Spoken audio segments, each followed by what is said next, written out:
3112 ईसा पूर्व हुए भगवान श्री कृष्ण एक राजनीतिक, आध्यात्मिक और योद्धा ही नहीं थे, वे हर तरह की विद्याओं में पारंगत थे। भगवान श्री कृष्ण से धर्म का एक नया रूप और संघ शुरू होता है। श्री कृष्ण ने धर्म, राजनीति, समाज और नीति नियमों का व्यवस्थीकरण किया था। किस रंग के थे श्री कृष्ण? जनश्रुति अनुसार कुछ लोग श्री कृष्ण की त्वचा का रंग काला और ज्यादातर लोग श्याम रंग का मानते हैं। श्याम रंग अर्थात कुछ कुछ काला और कुछ नीला, मतलब काले जैसा नीला। जैसा सूर्यास्त के बाद जब दिन अस्त होने वाला रहता है तो आसमान का रंग काले जैसा नीला हो जाता है। जनश्रुति अनुसार उनका रंग न तो काला और न ही नीला था। यह भी कि उनका रंग काला मिश्रित नीला भी नहीं था। उनकी त्वचा का रंग श्याम रंग भी नहीं था। दरअसल उनकी त्वचा का रंग मेघ श्यामल था, अर्थात काला, नीला और सफेद मिश्रित रंग। श्री कृष्ण की गंध प्रचलित जनश्रुति अनुसार माना जाता है कि उनके शरीर से मनमोहक गंध निकलती रहती थी। इस गंध को वे अपने गुप्त अभियानों में छुपाने का उपक्रम करते थे। यही खूबी द्रौपदी में भी थी। द्रौपदी के शरीर से भी सुगंध निकलती रहती थी जो लोगों को आकर्षित करती थी। सभी इस सुगंध की दिशा में देखने लगते थे। इसीलिए अज्ञातवास के समय द्रौपदी को चंदन, उत्तम और इत्रादि का कार्य किया, जिसके चलते उनको सैरंध्री कहा जाने लगा था।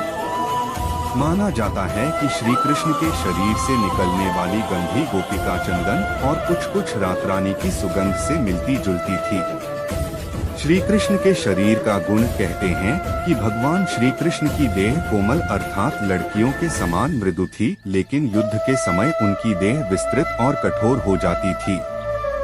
जनश्रुति अनुसार ऐसा माना जाता है कि ऐसा इसलिए हो जाता था क्योंकि वे योग और कलारिपट्टू विद्या में पारंगत थे। इसका मतलब यह कि श्री कृष्ण अपनी देह को किसी भी प्रकार का बनाना जानते थे।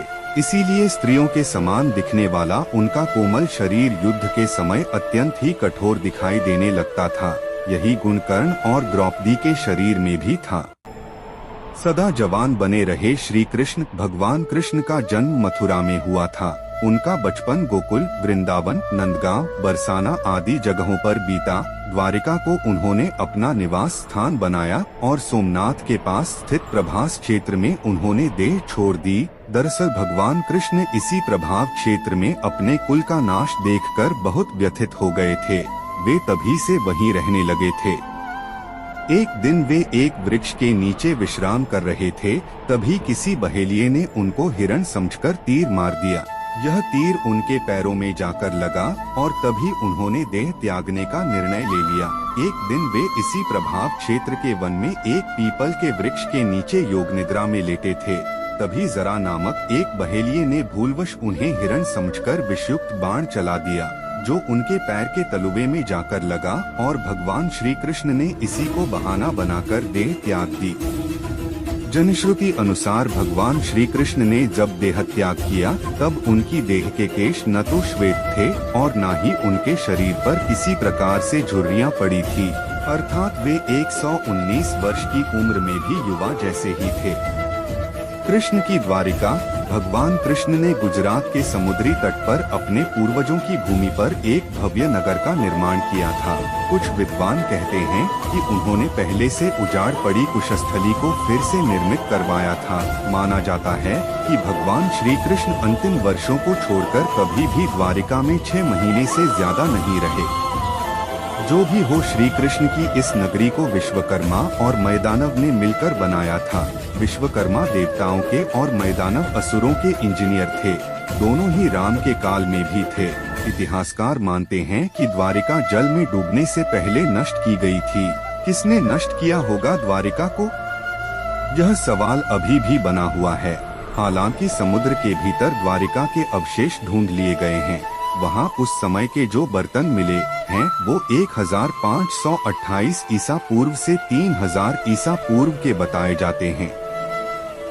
ईसा मसीह, श्री कृष्ण और बुद्ध का प्रभाव। हालांकि यह अभी भी शोध का विषय है, फिर भी अब तक जितने भी लोगों ने इस पर शोध किया उनका कहना यही है कि ईसा मसीह ने भारत का भ्रमण किया था और वे कश्मीर से लेकर जगन्नाथ मंदिर तक गए थे। उन्होंने कश्मीर के एक बौद्ध मठ में रहकर ध्यान साधना की थी। यहीं पर उनकी समाधि भी है। शोधकर्ता मानते हैं कि श्री कृष्ण का ईसा मसीह के जीवन पर बहुत प्रभाव पड़ा। उनके जन्म की कथा भी श्री कृष्ण के जन्म की कथा से कुछ मिलती जुलती है। ईस जेकोलियत ने 1869 में अपनी एक पुस्तक द बाइबल इन इंडिया में लिखा है कि जीसस क्रिस्ट और भगवान श्री कृष्ण एक थे। लुईस जेकोलियत फ्रांस के एक साहित्यकार और वकील थे। इन्होंने अपनी पुस्तक में कृष्ण और क्राइस्ट पर एक तुलनात्मक अध्ययन प्रस्तुत किया है। जीसस शब्द के विषय में लुईस ने कहा है कि क्राइस्ट को जीसस नाम भी उनके अनुयायियों ने दिया है। इसका संस्कृत में अर्थ होता है मूल तत्व। मार्शल आर्ट के जन्मदाता थे श्री कृष्ण। भारतीय परंपरा और जनश्रुति अनुसार भगवान श्री कृष्ण ने ही मार्शल आर्ट का आविष्कार किया था। दरअसल पहले इसे कालारिप्यट्टू कहा जाता था। इस विद्या के माध्यम से ही उन्होंने चाणूर और मुष्टिक जैसे मल्लों का वध किया था। तब उनकी उम्र 16 वर्ष की थी। मथुरा में दुष्ट रजक के सिर को हथेली के प्रहार से काट दिया था। जनश्रुतियों के अनुसार श्री कृष्ण ने मार्शल आर्ट का विकास ब्रज क्षेत्र के वनों में किया था। डांडिया रास उसी का एक नृत्य रूप है। कालारिप्यट्टू विद्या के प्रथम आचार्य श्री कृष्ण को ही माना जाता है। हालांकि इसके बाद इस विद्या को अगस्त्य मुनि ने प्रचारित किया था। इस विद्या के कारण ही नारायणी सेना भारत की सबसे भयंकर प्रहारक सेना बन गई थी। श्री कृष्ण ने ही कलारिपट्टू की नींव रखी, जो बाद में बोधिधर्मन से होते हुए आधुनिक मार्शल आर्ट में विकसित हुई। बोधिधर्मन के कारण ही यह विद्या चीन, जापान आदि बौद्ध राष्ट्रों में खूब फली फूली। आज भी यह विद्या केरल और कर्नाटक में प्रचलित है। श्री कृष्ण ने इस विद्या को अपनी नारायणी सेना को सीखा रखा था। डांडिया रास इसी का एक रूप है। मार्शल आर्ट के कारण उस काल में नारायणी सेना को भारत की सबसे भयंकर प्रहारक माना जाता था।